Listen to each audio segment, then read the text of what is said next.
미국의 중간선거 투표 결과 하원에서는 공화당이 우세하고 상원은 여전히 박빙인 상황입니다. 앞으로 인플레 감축법 개정을 비롯해 바이드노믹스의 변화가 불가피할 전망입니다. 자동차 할부 금리가 연초 대비 2배 이상 치솟으면서 구매 계약을 해지하거나 보류하는 사례가 급증하고 있습니다. 완성차 업체의 판매량 감소가 우려됩니다. 취업자 수 증가폭이 넉 달째 둔화하고 있습니다. 내년에는 정부의 직접 일자리 사업 축소까지 겹치면서 일자리 한파가 몰아칠 것이란 전망입니다. 국내 조선업계가 수주 호황기에도 때 아닌 인력난으로 어려움을 겪고 있습니다. 인력 유출이 심화된 데다 동남아에서 채용하려던 인력들 역시 입국이 늦어지고 있는 것으로 나타났습니다.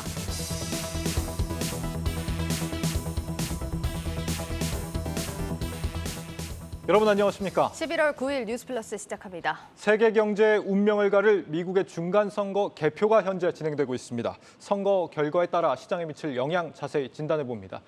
오민지 박찬희 기자 나와 있습니다. 박 기자, 일단 우리 시장은 연 4일째 지금 강세네요. 맞습니다. 오늘 우리 증시는 원달러 환율이 최근 계속해서 하락한 데에 힘입어서 상승 행진을 이어나갔습니다. 코스피는 나흘 연속 오르면서 2,400선을 회복했고 코스닥 지수 역시 3거래일 내리 상승했는데요. 원달러 환율은 최근 4거래일 동안 무려 55원 넘게 급락하면서 1,360원대까지 내려왔습니다. 달러화가 약세를 보인 배경에는 이 중간 선거에서 공화당의 승리가 점쳐지고 있기 때문인데요. 공화당이 이 바이든 행정부의 재정 지출 규모를 축소할 것으로 예상이 되면서 이에 따라 물가 압력이 낮아질 것이라는 기대감이 커지고 있습니다. 이런 달러화의 약세는 외국인의 수급을 유도하면서 우리 증시의 견인차 역할을 하고 있습니다. 오늘 양시장에서 외국인은 4,200억 원 넘게 사들이면서 8거래일째 순매수했습니다. 이 가상화폐 시장 움직임도 좀 심상치가 않은 것 같아요.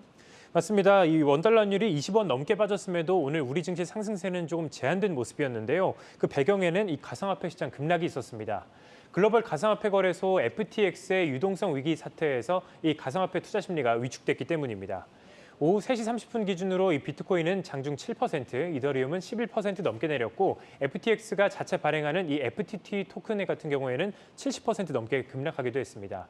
FTX의 유동성 위기는 이 계열사인 알라메다에서 시작이 됐습니다.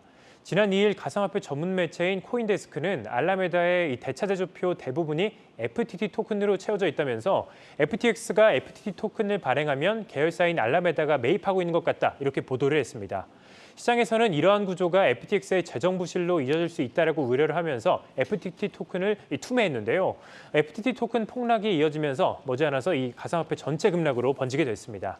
세계 최대 가상화폐 거래소 이 바이낸스가 FTX의 미국 법인을 제외한 모든 사업을 인수하겠다라는 방안을 추진하겠다라고 발표를 하면서 투자 심리가 조금 안정되는 듯했지만 이내 인수 거래가 성사되지 않을 수 있다라는 불안감이 커지면서 가상화폐의 낙폭은 더 커졌습니다. 한편 가상화폐 투자 심리 위축에 이 우리기술투자, 비덴트 같은 이 가상화폐 관련주들도 오늘 우리 시장에서 약세를 보였습니다. 알겠습니다. 우리 시장 정리 여기까지 하도록 하고요. 이번에는 미국 중간선거 현황으로 좀 넘어가 보도록 하겠습니다. 오 기자, 일단 중간선거 결과가 이렇게 완전히 나올 때까지는 한 수일 정도 걸리겠지만 지금까지 집계된 결과를 보면은 일단 하원 같은 경우는 공화당이 좀 우세한 걸로 보이거든요. 어떻습니까? 네, 일단 지금 현지 시간으로 지금까지도 중간선거 개표가 한창 진행 중입니다. 현재까지 집계된 바를 좀 정리해보면 하원의 경우 공화당이 이 과반 의석인 218석 이상을 기록하면서 다수당을 차지할 것으로 보입니다. 미국의 NBC 뉴스에 따르면요. 현재까지 하원의 경우 공화당이 220석을 차지했고요. 민주당이 215석을 차지했습니다. 상원은 여전히 박빙입니다. 민주당이 48석, 공화당이 47석입니다. 월가에서는 이 공화당이 상하원 중에 한 곳이라도 장악을 하게 된다, 혹은 두 곳 다 승리를 하게 된다면 이 바이든 정부의 정책 기조에 제약이 될 것이다, 이런 분석이 나오고 있고요. 예. 현재까지는 공화당이 하원에서 높은 확률로 이 다수당을 차지하고 이 상원에서는 접점이다, 이렇게 보시면 되겠습니다. 하원은 예상대로의 좀 흐름이었고 상원이 예상 밖으로 민주당이 좀 아슬아슬하게 우세한 걸로 나오고 있다는 소식도 전해드리겠습니다. 이런 결과가 사실 증시에 어떤 영향을 미칠지 좀 투자자들이 관심이 큰 부분인데 이번 중간선거 이후에 미국 증시는 어떤 흐름이라고 봐야 될까요? 예상하시는 것처럼 증시가 어느 정도 반등세를 보일 것이다. 이런 기대감이 월가에서도 나오고 있습니다. 예. 가장 우선적으로 봤을 때는 일단 불확실성이 해소가 되는 부분이고요. 인플레이션을 부추길 수 있는 이런 재정 지출이 공화당의 방어로 이제는 좀 제동이 걸릴 수 있다. 이런 분석도 나옵니다. 자연히 물가 상승 압력을 좀 완화할 수 있다. 이런 기대감도 나오고 있는 거죠. 이 통계적으로도 이 중간 선거 이후에 증시가 살아나는 모습을 보여왔다고 합니다. 이 레이먼드 제임스는요. 역사적으로 볼 때 S&P 500 이 올해 말까지 랠리를 보일 가능성이 높다라고 말을 했습니다. 또 채권 가격이 오를 수 있다는 전망도 나옵니다. 모건 스탠리는 공화당이 민주당의 재정 지출을 막을 것이고 이 국채 수익률을 끌어내리면서 결과적으로는 채권 가격이 오를 것으로 본다. 이렇게 전망합니다. 다만 이 골드만삭스에서는요. 이번 공화당 승리를 시장이 미리 좀 예견하고 있었다. 이 선반영된 부분이 분명 있다라면서 시장의 반응이 조용할 수 있다. 이렇게 분석했습니다. 알겠습니다. 일단 우리 시장 투자자들이 또 이번 선거에서 가장 또 궁금해하실 부분이 IRA 개정과 관련한 기대감입니다. 이와 관련해서는 좀 분석이 어떻습니까? 네, 물론 기존에 이 바이든 정부가 하고 있던 정책의 추진력이 낙화될 수 있다라는 부분은 예상하실 수 있을 겁니다. 그러면서 자연히 IRA가 개정될 수 있지 않겠냐 이런 기대감이 제기된 건데요. 네. 물론 이 IRA가 전면적으로 좀 백지화된다 이렇게 보기는 좀 어렵겠지만 공화당에서 이 IRA의 개정을 계속해서 언급해 왔기 때문에 이 논의의 물꼬를 트는 정도는 있을 수 있겠다라는 분석이죠. 애초에 이 IRA 법안이 처리될 당시에 공화당 의원은 단 한 명도 이 찬성표를 던지지 않았습니다. 이 공화당은 민주당과 좀 다르게 미국 기업들의 비용 부담을 줄이기 위해서 이 일부 전기차, 소재나 부품은 외부에서 조달하는 방안이 맞겠다라는 입장을 피력해왔죠. 네. 이 케빈 메카시 하원 원내대표도요. IRA 예산을 폐기하겠다라는 등의 이 강력한 의사를 표하기도 했습니다.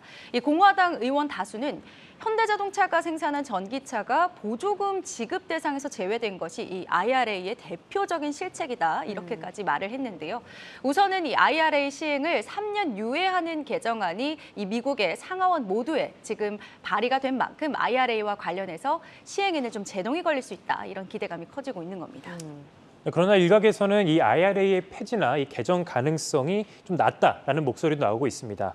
애초에 IRA가 이 양당이 동의한 내용을 바이든 대통령의 이 서명을 거쳐서 통과된 그런 법안이기 때문에 그렇게 좀 어렵다라는 이야기인데요. 공화당 역시 인플레이션 문제의 이 해결의 중요성을 인식하고 있다 이렇게 해석할 수 있겠습니다. 또 이에 따라서 공화당이 승리하더라도 IRA에 대한 입장이 변할 가능성은 낮다라고 볼 수 있는데요. 선거 결과와 무관하게 양당 의원들은 미국 우선주의를 우선시하기 때문에 이 IRA의 개정안 역시 실현 가능성이 낮다라는 분석입니다. 이 밖에 IRA 법안을 개정하거나 폐기하기 위해서는 양당의 동의뿐 아니라 대통령의 승인까지 필요한데요. 만약 바이든 대통령이 IRA의 개정이나 폐기를 거부한다면 상하원 전체 의원이 3분의 2 이상이 찬성을 해야 하기 때문에 좀 어려울 것으로 보입니다. 따라서 이번 선거 결과만으로도 이 IRA의 개정이나 폐지를 논하기는 좀 어려울 그런 상황입니다. 알겠습니다. 지금 뭐 IRA법 관련해서 뭐 여러 가지 의견들을 우리가 좀 들어봤는데 일단 뭐 미국의 좀 정치 체계를 좀 우리가 알 필요는 있을 것 같습니다. 지금 상원 같은 경우는 각 주마다 그 동등하게 한 2명씩 배정을 하고 하원 같은 경우는 인구수에 좀 비례를 해서 지금 배정을 하다 보니까 아무래도 하원이 다수당이 된다는 건 그만큼 이제 국민들의 어떤 민심이 조금 더 지금 반영된 결과가 공화당이 아닌가 이렇게도 좀 생각해 볼 수 있는 부분인 것 같은데 지금 상원은 어쨌거나 좀 상원하고 좀 역할들이 좀 다른 것 같습니다. 상원은 이제 국가 차원의 문제들, 뭐 중국과의 어떤 외교 문제, 중동과의 문제 이런 부분들을 주로 다룬다고 한다면 하원 같은 경우는 뭐 세금 문제라든지 지역구 문제 이런 걸 좀 중심적으로 다루기 때문에 역할들이 좀 분명히 다르기 때문에 이제 양측에 어쨌거나 뭐 어느 쪽에서 그래 또 의견을 뭐 발의를 한다면 다른 쪽에서 그거를 동의를 해주느냐 여기에 따라서 또 통과가 되느냐 안 되느냐가 또 나뉘겠죠. 결과적으로는 뭐 상원에서도 공화당이 다수가 되기를 당연히 바랄 수밖에 없는 상황으로 보이고 지금 내년 1월에 정부가 지금 대대적인 재정 지출을 좀 추진하고 있는 것 같습니다. 미국 정부 입장에서는 뭐 어쨌거나 뭐 헬스케어 예산이라든지 이런 부분에 있어서 지금 공화당이 재정 축소를 강하게 좀 요구할 가능성이 있고 이런 부분이 있을 때 지금 연말에 지금 정부가 부채 한도를 좀 증액을 해달라. 정부가 이제 매해마다 보통 미국 정부가 하잖아요. 네. 부채 한도를 좀 증액해달라. 이런 부분에서 아마도 이제 공화당이 반대 의사를 좀 피력하지 않겠느냐. 이럴 경우에는 뭐 또 연말에 또 디폴트 얘기 또 나올 수도 있고 말이죠. 그래서 결과적으로는 이런 카드를 들이밀면서 이런 협상 카드를 좀 풀어가려고 하지 않을까. IRA도 좀 비슷하게 좀 흘러갈 가능성이 아무래도 있을 것 같거든요. 예, 맞습니다. 고소득자에 대한 뭐 세금을 좀 줄인다든지 아니면은 뭐 빅테크에 과세하려던 그 세금을 좀 줄이는 방식으로 IRA에 들어갈 어떤 재정적인 부분 이런 부분을 좀 축소하려고 들지 않을까 싶은 생각이 드는데 예. 이렇게 되면은 앞으로 이제 IRA 개정이 앞서 두 기자가 얘기한 것처럼 뭐 쉽지 않은지 어떤지 이 부분이 좀 불명확하다고는 하더라도 공화당 입장에서는 어떻게든 좀 치명타를 줄 수 있는 카드가 여전히 남아 있는 건 분명하다 이렇게 보여집니다. 예, 맞습니다. 그런 만큼 IRA 관련해서는 좀 여러 가지 가능성을 또 염두에 두시고 앞으로의 상황 지켜볼 필요가 있을 것 같습니다. 그리고 사실 최근 달러 약세 흐름이 좀 이어지고 있는 상황인데 이런 상황에 대해서 중간 선거에서 공화당이 승리하는 분위기를 좀 가져가는 요인들이 일단 달러 약세를 좀 부추긴 요인이었다 이렇게 좀 평가를 하는 부분들이 있거든요. 그러면 앞으로 달러 흐름은 좀 어떻다고 볼 수 있겠습니까? 뭐 결과적으로는 큰 맥락에서 같이 간다라고 보실 수 있겠습니다. 자연히 좀 강달러 상황이 완화될 수 있을 것이라는 기대감이 나올 수 있는 건데요. 앞서 공화당이 승리하게 되면 이 재정 지출이 줄면서 물가 상승이 일부 좀 잡힐 수 있다 이렇게 말씀을 드렸잖아요. 예. 이 물가가 잡히면서 연준이 금리 인상의 속도를 좀 조절하는 방안으로 정책을 전환할 수 있을 거다 이런 전망이 나오는 거죠. 연준이 금리 인상 속도를 조절하면서 강달러 기조가 약해질 수 있다라는 분석이 강해지고 있는 건데요. 시카고 상품거래소 패드워치에서도요. 전문가들의 전망이 조금씩 달라지는 모습입니다. 이 금리 인상폭에 대한 전망이 중간 선거 결과 발표가 다가올수록 좀 속도 조절론에 기우는 모습입니다. 지난주까지만 해도 50bp 인상이 12월에 이루어질 것이다라는 전망이 44.5%였는데요. 지금 하루 전에는 48%, 52%까지 올라왔고요. 현재는 56.8%까지 좀 50bp 인상론이 좀 강한 것 아니냐라는 분석으로 좀 기울었습니다. 네.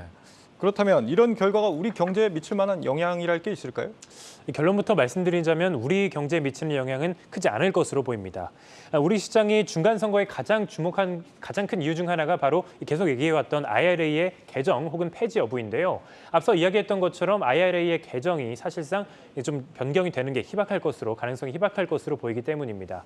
지난 8월 16일부터 시행된 이 IRA로 인해서 한국산 전기차는 불이익을 받고 있는데요. 법안에 따르면 북미에서 제조된 이 배터리 소재가 일정 비율 이상 들어가야 하고 또 최종 조립도 북미에서 마친 전기차에 한해서만 대당 7,500달러의 세액공제 혜택을 받을 수 있습니다. 우리 돈으로 약 1,000만 원 수준입니다. 앞서 우리 정부와 자동차 업계는 지난 4일 IRA 시행 관련 의견 수렴 기간에 시행 기간 연기와 함께 미국 재무부에 상업용 전기차 범위를 확대해달라는 제안서를 보낸 바 있습니다. 그러나 IRA의 개정 여부가 불투명해지면서 이런 기대감도 함께 꺾인 상황입니다. 알겠습니다. 일단 이렇게 중간 선거 이후에 또 시장에 미칠 영향들 좀 차례대로 짚어보고 있는 상황인데 중간 선거라는 빅 이벤트는 사실상 이제 끝이 났다고 봐야겠고요. 앞으로의 또 대비를 해야 하지 않겠습니까? 미국 시장에서는 어떤 부분에 좀 특히 주목을 해야 될까요? 일단은 공화당이 집권을 하게 되든 이 민주당이 되든 우선은 여전히 미국 우선주의가 계속해서 지배적일 것이라는 부분이 좀 명확합니다. 민주당과 공화당 모두 중국을 견제하는 입장을 취하고 있고요. 결과적으로는 미국 중심으로 이 공급망을 재편하고 중국에 대해서는 강경책을 내세울 것이다라는 건데요. 자국 우선주의라고 하면 자연히 좀 떠오르는 인물이 있으실 건데요. 이 트럼프 전 미국 대통령이죠. 예. 이 트럼프 전 미국 대통령이 다시 출마하는 것 아니냐 이런 생각이 드실 겁니다. 실제로도 다음 주에 중대한 발표를 하겠다 이렇게 언급을 했고요. 공화당 내에 있는 잠재적인 경쟁자에게 대선에 나오면 다칠 수 있다 이렇게 경고까지 했습니다. 이 공화당의 이번 레드 웨이브가 이뤄진다면 트럼프 전 대통령이 2024년에 다시 대선에 출마하는지 여부까지도 체크하셔야 되겠습니다. 앞서 우리 경제는 좀 미칠 영향이 좀 미미할 것이다 이렇게 얘기를 했는데 개별 기업별로는 뭐 수혜를 보는 기업이나 피해를 보는 기업이 존재할 수 있겠죠. 우리 증시에는 어떤 영향을 예상합니까? 네, 여전히 대내외 불확실성이 해소되지 않은 만큼 조금 보수적으로 접근해야겠지만 증시 전망 자체는 나쁘지 않습니다. 한층 강해진 이 자국 우선주의로 인해서 중국 옥죄기가 심화될 것으로 예상되고 있는 만큼 중국을 빠져나오는 외국인 자금인 이 차이나 런의 규모가 더 늘어날 것으로 보이는데요. 이에 따라 한국으로 유입되는 자금 역시 더 확대될 전망입니다. 업종별로는 공화당 승리에 따라 덩달아 수혜를 보는 국내 종목들이 생겨날 전망입니다. 대표적으로 석유, 가스 같은 이 전통 에너지와 운송, 제약, 방산주가 있습니다. 반면 바이든 정부 정책에 제동이 걸리면서 민주당 관련주에는 타격이 조금 예상이 되고 있는데요. 대표적으로 신재생에너지, 헬스케어, 인프라 등이 있습니다. 이런 가운데 공화당이 승리한다면 그동안 문제점으로 지적받아왔던 공급망 문제를 개편할 것으로 예상이 되면서 관련주들의 수혜도 기대가 됩니다. 증권가에서는 공급망 개선 수혜주는 장기적인 관점에서 접근할 필요가 있다라고 이야기를 하는데요. 여러 수혜주 중에서도 최근 외국인 수급이 계속 이어지고 있는 반도체와 2차 전지, 자동차, 그리고 비철금속 업종 등에 주목하라고 조언을 했습니다. 다만 미국의 10월 소비자 물가지수 발표를 앞두고 있고 또 연준의 긴축 기조가 여전한 가운데 12월 FOMC도 남아있기 때문에 방어적인 태도가 필요하겠습니다. 네. 오민지 박찬희 기자였습니다. 이번 중간 선거 이후 우리 증시 전망 전문가와 함께 좀 더 자세히 들어보겠습니다. 유진투자증권 허재환 글로벌 매크로 팀장 전화로 연결돼 있습니다. 팀장님 안녕하십니까? 네, 안녕하십니까? 네, 중간 선거 표결 결과가 지금 정책적으로 미국의 정책적으로 어떤 영향을 미칠지 좀 관심이 높은 상황인데 하원은 일단 공화당이 다수당이 된 것 같습니다. 상원은 박빙입니다. 이 상하원 모두 만약에 공화당이 승리를 할 경우에 그리고 상원이 좀 갈릴 경우에 좀 변화가 있을지 정책적으로 이런 부분 궁금한데요. 어떻습니까? 네, 아무래도 그 민주당이 상하원 다 가지고 있었을 때라 그래도 하원을 공화당이 가져가는 경우에 있어서 정책에 있어서의 변화가 앞으로 이제 불가피하다라고 좀 판단이 좀 되어지고요. 아무래도 이제 민주당 같은 경우에서는 이제 법인세 문제가 가장 그 공화당과 민주당의 어떤 정책에 있어서 큰 차이가 좀 있었는데 예. 그 부분에 있어서는 이제 그 민주당의 영향력이 좀 더 떨어지고 공화당의 입김이 좀 더 커질 수 있다는 점에서 보면은 당연히 경제나 기업들의 어떤 이익 측면에서 봤을 때는 공화당의 우세가 긍정적이다라고 좀 볼 수 있을 것 같습니다. 예. 지금 앞서 저희 기자들이 취재한 바로 보면 인플레이션 감축법에 변화가 있느냐 여기에 대해서는 일단 공화당이 IRA에 대해서 반대 표결에 나설 가능성은 있어도 실제 통과 가능성은 좀 미미할 것이다 이렇게 평가들을 하고 있는 것 같습니다. 팀장님께서는 어떻게 보십니까? 예, 말씀하신 대로 그 이미 이제 통과된 인플레 감축법안을 일부 수정을 하거나 일부 좀 변화를 줄 수는 있어도 전체적인 방향을 바꾸기는 힘들 거로 좀 판단을 좀 하고 있고요.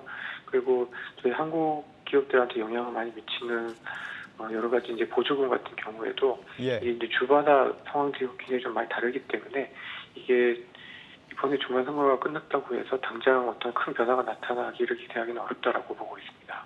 그렇군요. 보통 이제 중간 선거가 끝나면은 증시에는 훈풍이 불었다. 과거에 역사적으로 그랬다라는 평가들을 많이 하던데 불확실성이 해소됐다는 의미겠죠. 이번에도 그렇게 될까요? 어떻게 보십니까? 이번에는 좀 묘하게 어떤 주식시장에 있어서는 계절적으로 주가에 좀 좋은 어떤 시즌이라는 점하고 이게 좀 겹치는 게 아닌가라고 좀 보여집니다.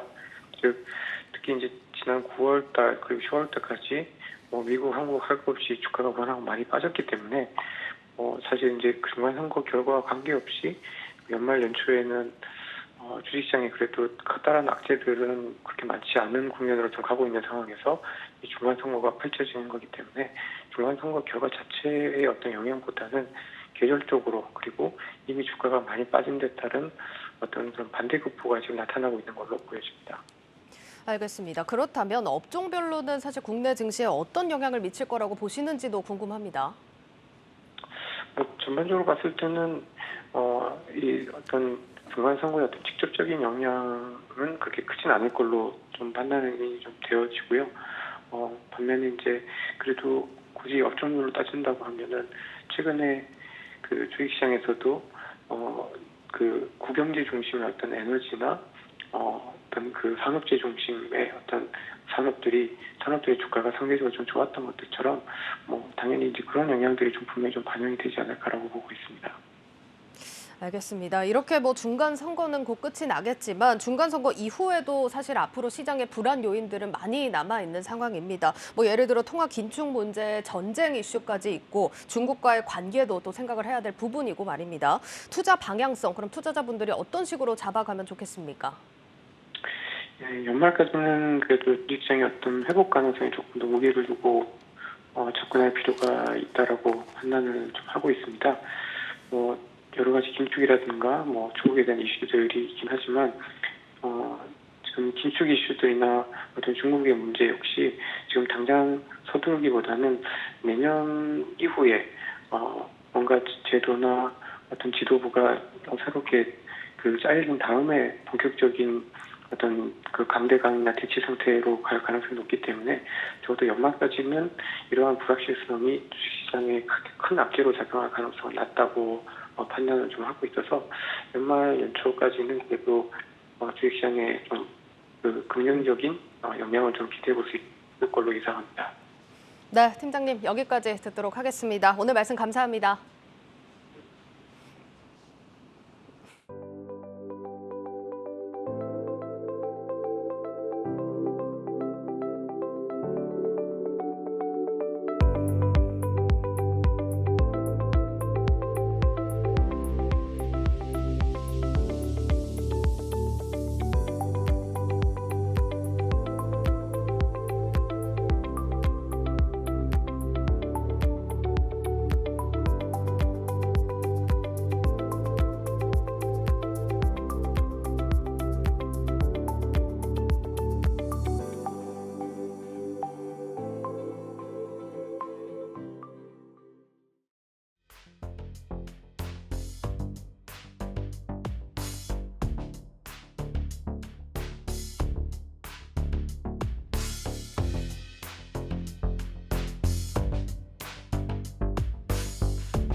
지금은 금융권과 정부가 힘을 합쳐 우리 경제가 가진 모든 역량을 효율적으로 활용해 어려움에 대처해 나가야 될 때라고 생각하고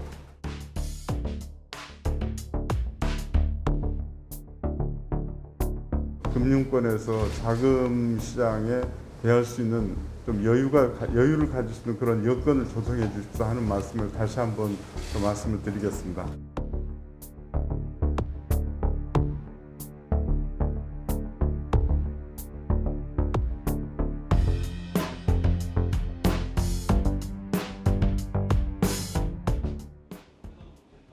방금 보신 것처럼 오늘 국내 20개 은행장들이 모여 이 시중에 유동성 공급 열심히 하겠다 약속했습니다.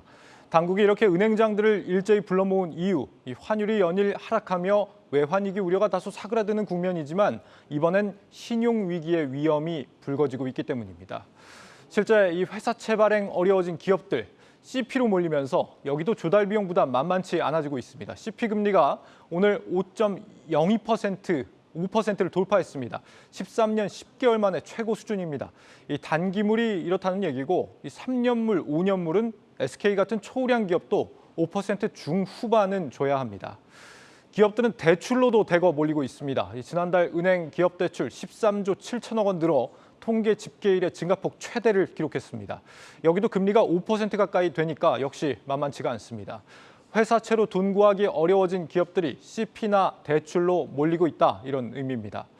그런데 이 CP나 대출 대부분 우량 기업, 대기업들에게로 돌아갈 수밖에 없습니다. CP라는 게 보통 시장에서 A등급 이상 우량 등급만 유통이 되고 대출도 마찬가지입니다.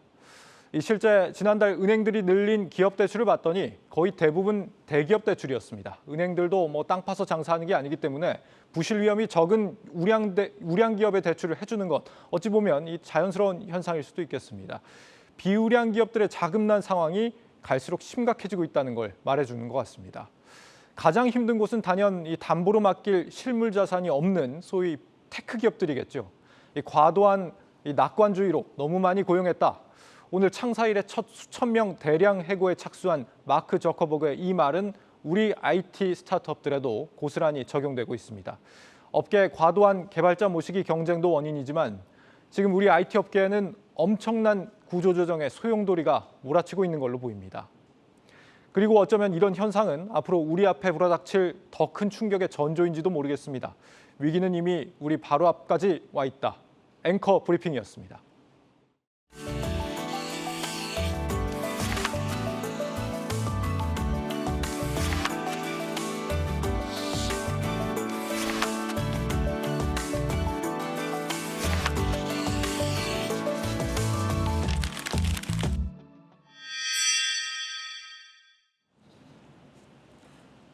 네, 자동차 할부 금리가 연 10%에 육박하면서 이 신차 계약을 걸어둔 사람들이 계약을 포기하는 사례가 속출하고 있다고 합니다. 자동차 업계는 당장 뭐 차량 판매에는 문제가 없다 이런 입장이지만 지금 추가 금리 인상의 경기 침체 가능성까지 아시다시피 계속해서 나오는 만큼 예의주시하는 분위기입니다. 산업부 신재근 기자와 현재 상황 자세하게 들여다보겠습니다.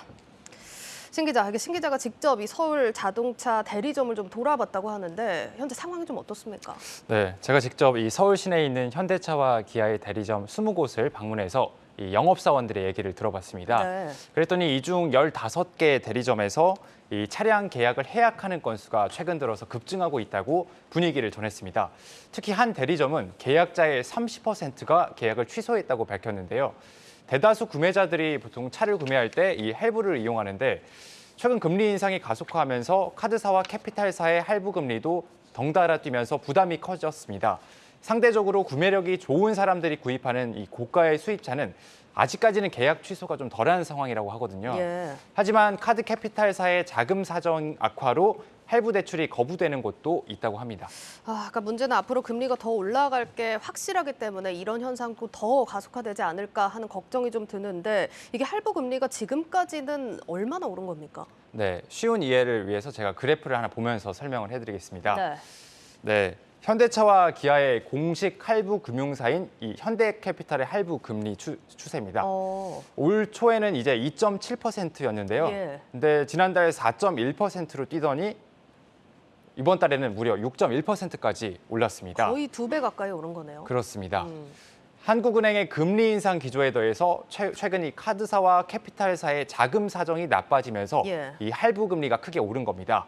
때문에 현대캐피탈은 이달 차량 금액 대비 선수금의 비율을 뜻하는 선수율을 이 30%로 올렸습니다. 예전에는 이 전액 할부를 내고 차를 구매할 수 있었지만 이제는 선수금으로 이 30%를 내야지 이 대출을 받을 수 있는 겁니다. 알겠습니다. 일단 취소 물량이 늘고 있다 이런 현황 좀 살펴보고 있는데 지금 좀 아이러니한 건 자동차 판매는 사실상 계속해서 늘고 있는 상황이라고 알고 있거든요. 그러니까 이걸 보면 아직까지 이런 문제가 차 판매에는 크게 영향을 주지 않는 게 아닌가 하는 생각도 가질 수 있을 것 같은데 어떻습니까? 네, 그렇습니다. 일선 이 판매 현장에서는 지금 뭐 계약 취소가 발생하고는 있지만 이 차량 판매는 증가 추세에 있습니다. 금리 인상이 본격화됐음에도 불구하고 이 지난달 현대차의 전 세계 차량 판매 대수는 34만 7천 대로 이 지난해 같은 기간과 비교했을 때 12% 늘었고요. 예. 기아는 같은 기간 9% 상승했습니다. 차를 기다리는 대기 수요가 풍부한 가운데 이 최근 들어서 이 반도체 공급이 정상화되고 있기 때문입니다. 실제 현대차와 기아는 3분기 말 기준으로 구매 대기 물량이 100만 대를 훌쩍 넘습니다. 보통 현대차가 1년에 400만 대 정도 차를 판매하는 걸 감안하면은 이 4분의 1에 해당하는 수치입니다. 예. 이런 인기 덕에 현대차와 기아의 차량 재고는 이 적정 재고의 절반 수준인 한 달 남짓에 머무르고 있습니다.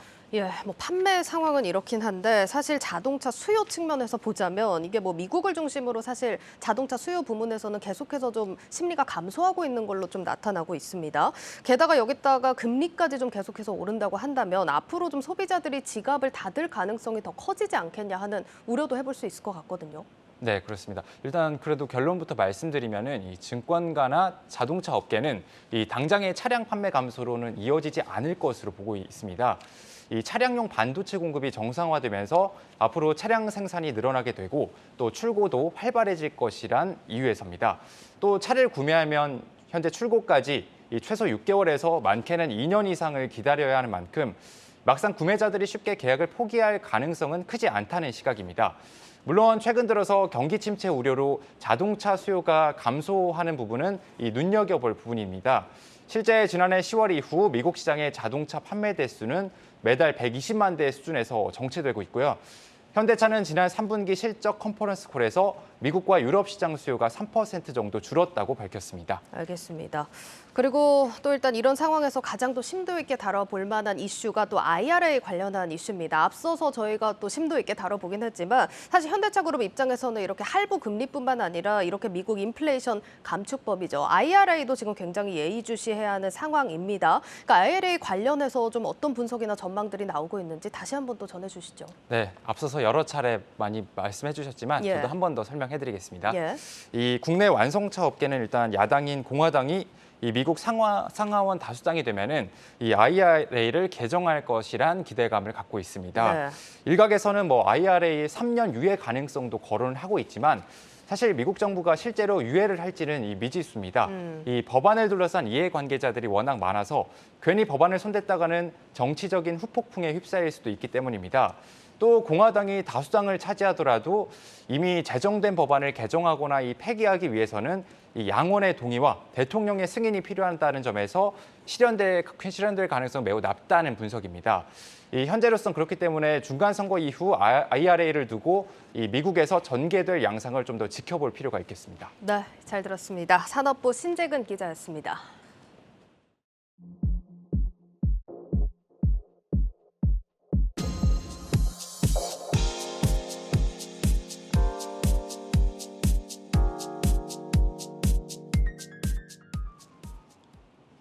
취업자 수 증가폭이 5달째 둔화하고 있습니다. 여기에 더해 내년에는 정부가 고령자들에게 지원하던 직접 일자리 사업마저 중단되면서 취업자 수 급감이 예고됩니다. 전민정 기자입니다.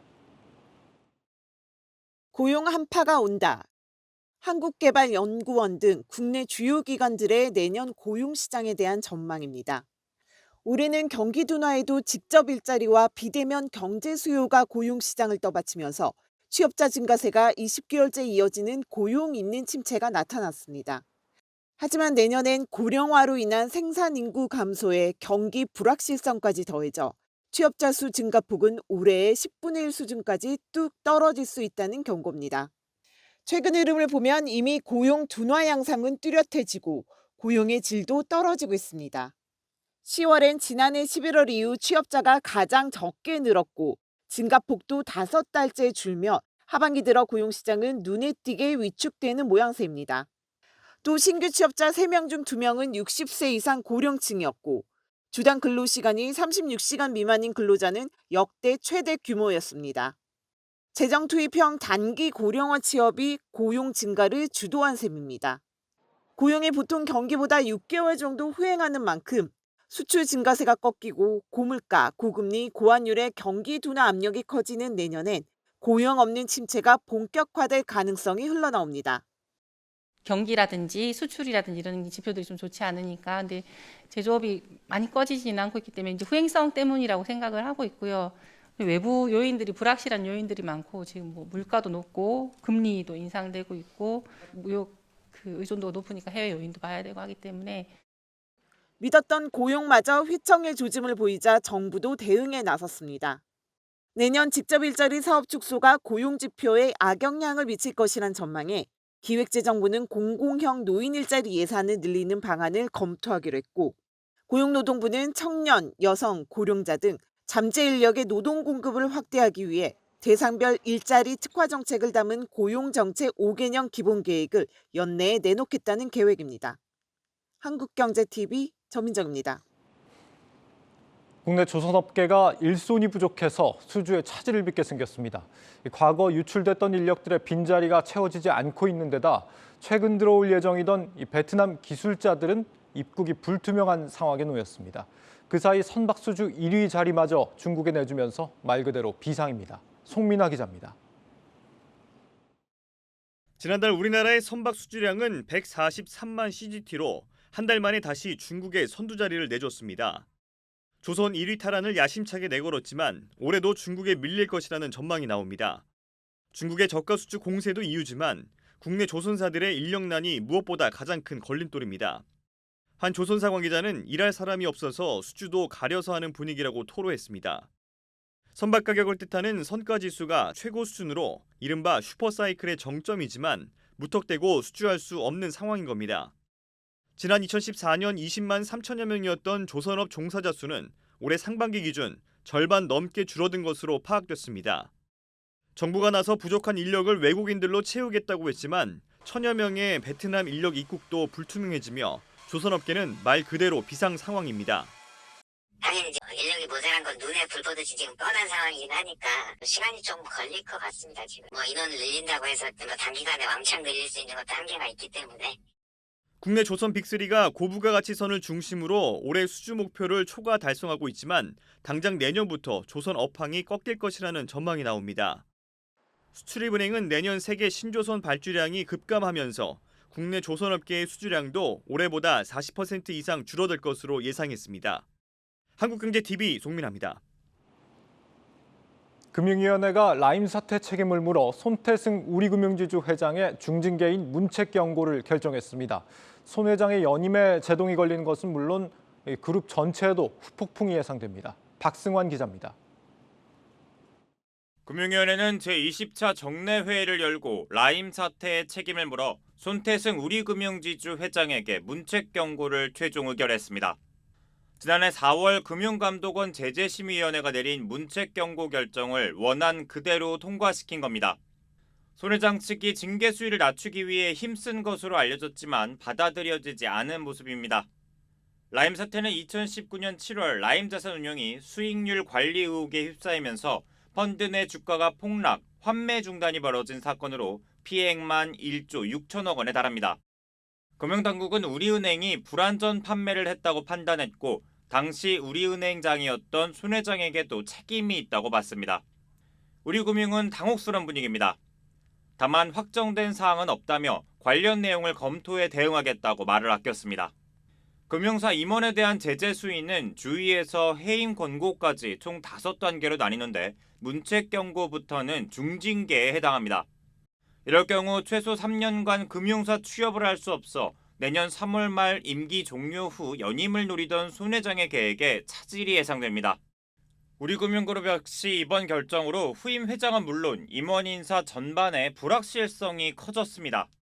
손 회장이 DLF 사태처럼 행정소송으로 맞설 가능성도 제기되지만 금융당국과 또다시 각을 세우는 점은 부담입니다. 금융권에선 우려의 목소리가 나옵니다. 전국금융노조는 BNK, 수협, 기업에 이어 우리금융과 여타 금융지주에도 모피아, 낙하산 설이 확산 중이라고 지적합니다. 법학 전문가들이 봐도 이거는 징계를 줄 수 없는 것들인데 굳이 이렇게 무리하게 해서 시효를 제재해서 뭘 얻으려고 하는 건지 본인들이 이제 관리 감독을 잘했어야 되는데. 손 회장의 후속 대응과 다가올 회장 추천위원회에서 차기 회장 후보들의 면면에 따라 금융권 전반에 관치 후폭풍이 거세질 전망입니다. 한국경제TV 박승환입니다. 건조한 겨울이 가까워지면서 아토피 피부염 치료제 시장이 들썩이고 있습니다. 국내 시장을 장악한 프랑스 제약사 사노피의 철옹성을 깨기 위한 국내 제약 바이오 기업들의 공세가 치열합니다. 박승원 기자의 보도입니다. 만성적으로 재발하는 습진성 질환으로 건조한 겨울이 되면 더 심해지는 아토피 피부염. 지난 2018년 92만 1000명을 기록한 이후 4년 연속 환자가 늘었고 이 같은 증가세를 고려하면 올해 100만 명 돌파가 확실시 되고 있습니다. 국민 피부병으로 불리고 있지만 현재 국내 아토피 치료제 시장은 글로벌 제약사들이 장악하고 있습니다. 이 가운데 단연 독보적인 치료제는 프랑스 기업인 사노피가 개발한 항체 의약품입니다. 실제 올해 상반기 국내에서 480억 원이 넘는 매출을 내며 시장을 견인하고 있습니다. 아직 허가를 받은 국산 아토피 치료제는 나오지 않았지만 수요가 급증하면서 국내 기업들도 신약 개발에 경쟁적으로 뛰어들고 있습니다. 환경에 따른 오염 여러 가지 측면에서 자꾸 늘어나는 추세이고 대부분의 이제 글로벌 기업 중심으로 이제 치료제가 나와 있는데 이것도 분명히 이쪽도 언맷 니즈가 큰 분야인 것 같습니다. 국내 기업 가운데 가장 앞선 곳은 줄기세포 전문 기업 강스템 바이오텍입니다. 마지막 임상시험 단계를 진행 중인 아토피 피부염 줄기세포 치료제의 중간 결과를 내년 하반기에 도출한 뒤 품목 허가 신청에 나선다는 방침입니다. JW 중해제약은 아토피 신약 후보 물질을 개발 중입니다. 아토피 피부염을 유발하는 면역세포의 활성을 차단하고 가려움증을 억제하는 이중작용 기전으로 이미 지난 2018년 4,800억 원 규모로 기술 수출한 바 있습니다. 현재는 유럽과 일본 등에서 글로벌 임상 이상을 진행하고 있습니다. HK 이노에는 바르는 형태의 아토피 피부염 치료제와 함께 가려움을 완화하는 기능성 화장품 개발에도 박차를 가하고 있습니다. 치료제의 경우 현재 임상 1상을 진행하고 있고 기능성 화장품은 지난해 증상 개선 효과 입증을 앞세워 피부과 병원을 대상으로 마케팅에 나서고 있습니다. 지금 같은 경우는 효과가 되게 빨리 나타나는 플러스 그다음에 효과에 대한 지속성을 되게 중요하게 생각하긴 하거든요. 사실 주간이 다 만족하고 있는 회사들이 많지는 않아서 만약에 뭐 후발 업체들이 사실 이런 쪽으로만 잘 개발해준다면 뭐 기회는 있을 거라고 생각은 해요. 오는 2024년 1,000억 원 규모로 성장이 전망되는 국내 아토피 피부염 시장. 글로벌 제약사들의 철옹성을 깨기 위한 국내 기업들의 공세가 거세지고 있습니다. 한국경제TV 박승원입니다. 올 연말 증권가의 구조조정 한파가 몰아칠 거라는 불안감이 확산하고 있습니다. 이를 두고 그간 증권사들이 부동산 PF나 브로커리지 같이 손쉬운 사업에만 의지해왔기 때문이 아니냐 하는 지적이 나오는데 전문가들은 내년은 더 녹록지 않다고 말하고 있습니다. 박혜린 기자입니다. 3분기 영업이익이 전년 동기 대비 77%나 급감한 NH투자증권. 증시 거래 대금이 줄면서 브로커리지 수수료 수익 등이 감소한 탓입니다. 기업금융 부문에서도 ECM과 DCM, 부동산 금융 관련 수익이 전반적으로 줄었습니다. KB증권과 삼성증권 역시 지난해 3분기와 비교해 각각 52%, 57% 영업이익이 급감하는 등 대부분 증권사들의 상황도 마찬가지입니다. 요새 저 증권사들 어려워요. 얘네들이 갖고 있는 어려움은 우리의 어려움 같잖아요. 집이기 때문에 언제 저희 입장이기도 되잖아요. 증권사들이 증시 화랑에 기대 쉽고 돈이 되는 사업에만 집중한 탓에 일제히 속수무책으로 당하고 있다는 지적이 나오는 이유입니다. 문제는 올해보다 내년입니다.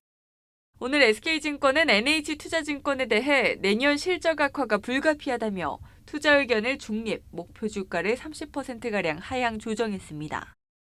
내년 하루 평균 거래대금 가정치도 23% 낮추며 업종 전반적으로 브로커리지 수익이 줄어들 것이라 위기감을 드러냈습니다. 전문가들은 최근 리스크가 커진 부동산 PF의 경우 신규 PF 중단에 이어 CP금리 급등과 ABCP 차원 발행 둔화로 내년에도 IB 수수료 수익 감소는 물론 유동성 경세까지 우려하고 있습니다. 특히 한국기업평가는 하이투자증권과 다올투자증권, BNK투자증권 등이 부동산 PF 리스크에 취약하다고 지적했습니다. 업계에선 내년에도 증권사의 각종 경영지표가 더욱 악화될 것으로 예상되는 만큼 리스크 관리에 만전을 기해야 한다고 강조합니다.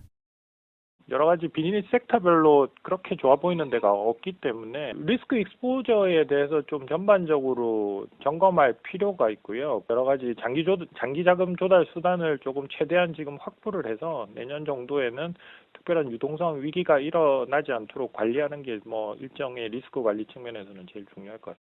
실제로 올 3분기 증권사 중 이례적으로 실적 성장세를 보인 메리츠증권은 IB 부문에서 이전보다 철저히 보수적으로 접근해 독보적 실적을 달성했다는 평가를 받습니다. 인플레이션 우려와 전 세계적 금리 인상에 내년에도 증시 침체와 증권사들의 유동성 위기가 우려되는 만큼 어느 때보다 증권사의 차별화된 리스크 관리 역량이 중요해지고 있습니다. 한국경제TV 박혜린입니다. 셀트리온의 3분기 영업이익이 2,138억 원으로 1년 전보다 28% 급증했습니다. 셀트리온은 연결 기준 3분기 매출과 영업이익이 각각 1년 전보다 60%와 28% 늘어난 것으로 잠정 집계됐다고 공시했습니다. 매출 확대의 배경으로는 바이오시밀러 사업에서 유럽과 미국 시장을 중심으로 램시마 공급이 늘어난 점을 꼽았습니다. 정부가 내일 부동산 관계장관 회의를 열고 규제 지역 추가 해제를 논의합니다. 기획재정부는 내일 정부 서울청사에서 추경호 부총리와 원희룡 국토교통부 장관, 김주현 금융위원장 등이 참석하는 부동산 관계장관 회의를 연다고 밝혔습니다. 이번 회의에서는 최근 부동산 시장 현안 대응 방안과 규제 지역 추가 해제 방안, 또 공시가격 현실화 계획 수정 방안 등이 논의됩니다. 앞서 지난 9월 정부는 조정 대상 지역 41곳, 투기 과열지구 4곳을 해제했고 내일 회의에서 추가 규제 지역 해제 발표가 예상되고 있습니다. 업계는 최근 집값 하락폭이 가파른 조정 대상 지역을 중심으로 일부 규제가 해제될 것으로 내다봤습니다. 금융위원회가 회계 처리 기준을 위반해 재무제표를 작성 공시한 백광산업과 알루코, SSR에 대해 4에서 6억 원대 과징금을 부과했습니다. 금융위는 오늘 정례회의를 열고 백광산업에 4억 1천만 원, 알루코에 5억 1천만 원, SSR에 6억 2천만 원의 과징금을 각각 부과했다고 밝혔습니다. 이들 회사의 대표이사 역시 6천만 원에서 8천만 원 수준의 과징금이 의결됐습니다. 마찬가지로 회계 처리 기준 위반에 연루된 자유투어와 NSN 역시 회사 전 대표이사 또는 임원이 과징금을 물게 됐습니다.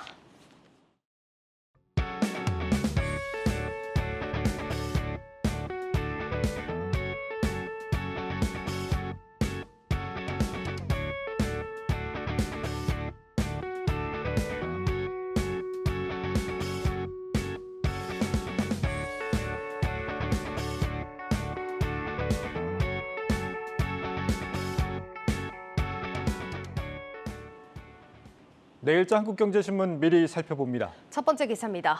서울 목동에 미니 신도시급 고층 아파트 단지가 들어선다는 기사입니다. 서울 목동 신시가지 아파트 2만 6천여 가구의 재건축이 본격화됩니다. 서울시가 도시건축 공동위원회를 열어 양천구 목동 신시가지 아파트 14개 단지의 재건축 마스터 플랜을 심의했다고 합니다. 이번 계획에는 현재 100%대인 아파트 용적률을 최대 300%까지 허용해 최고 35층 5만 3천여 가구 규모로 재건축하는 내용이 담겼다고 합니다. 고밀화에 대비해 도로와 녹지, 학교 같은 기반 시설을 확충하고 유치원과 상가도 재배치한다고 합니다. 또 2종 일반 주거 지역이던 목동 1에서 3단지도 4에서 14단지와 마찬가지로 3종 일반 주거지로 종상향해줄 방침이라는 소식입니다. 다음으로 미국의 최대 정수기 렌털 회사인 컬리건이 국내 정수기 렌털 회사 청호나이스의 주요 주주가 된다는 기사입니다. 투자은행 업계에 따르면 청호나이스는 이 컬리건과 지분 매각 협상을 진행하고 있다고 합니다. 협상 결과에 따라 컬리건이 청호나이스의 최대 주주에 오를 가능성도 배제하지 않는 것으로 전해졌습니다. 청호나이스의 기업 가치는 지분 100% 기준 약 8천억 원으로 평가됐습니다. 청호나이스는 국내 시장 점유율 4위로 컬리건을 주주로 맞아 국내 시장 점유율 확대는 물론 해외 시장 진출을 본격화할 전망이라고 합니다. 컬리건은 80년 이상 업력을 보유한 미국 1위 정수기 렌탈 회사로 한국을 비롯해서 전 세계 90여 개국에 진출한 상태입니다. 마지막으로 이 삼성그룹의 지배구조를 뒤흔들 보험업법 개정안이 5년 만에 본격 논의가 이루어질 걸로 보인다는 기사입니다. 국회 정무위 여야 간사는 오는 15일부터 열리는 법안 소위에 삼성생명법을 상정하는 방안을 유력하게 논의 중이라고 합니다. 현행 보험업법은 이 보험사가 계열사 지분을 총 자산의 3%까지만 보유하도록 하고 있는데 이번 개정안은 취득원가로 돼 있는 산정 기준을 시가로 바꾸는 내용이라고 합니다. 여기에 영향을 받는 보험사가 삼성생명과 화재 둘뿐이어서 삼성생명법이라고 불리고 있다고 합니다. 이번 법안이 통과되면 이재용 회장으로부터 삼성물산, 생명, 전자로 이어지는 지배 구조에 영향을 주게 돼 이 회장의 삼성전자 지배력이 약화되고 법인세 부담도 5조 원에 달할 것으로 예상됩니다. 다만 소위 상정이 되더라도 쟁점 법안으로 분류되면 우선순위에서 밀려 연내 논의가 어려워질 수 있다는 소식까지 전해드리겠습니다. 뉴스플러스를 마치겠습니다. 여러분 고맙습니다.